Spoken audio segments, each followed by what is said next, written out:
Aké to je zobrať život.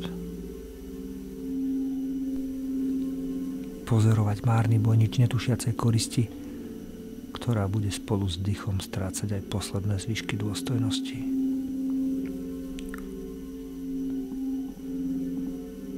V jeho pohľade už o chvíľu uvidím smrteľnú hrôzu aj úpenlivé prosby,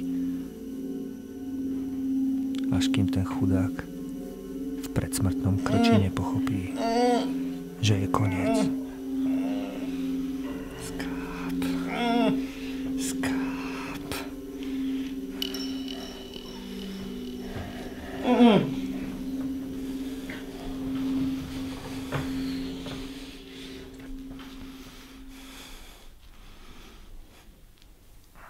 Kokos, na nos som zabudol.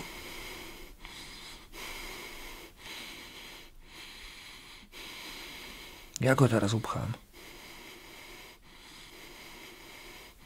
Pustím mu ústa, hneď ma uhryzne a začne kričať.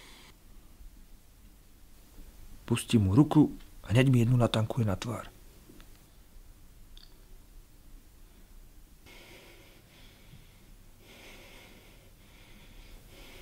Toto už dlho neudržím.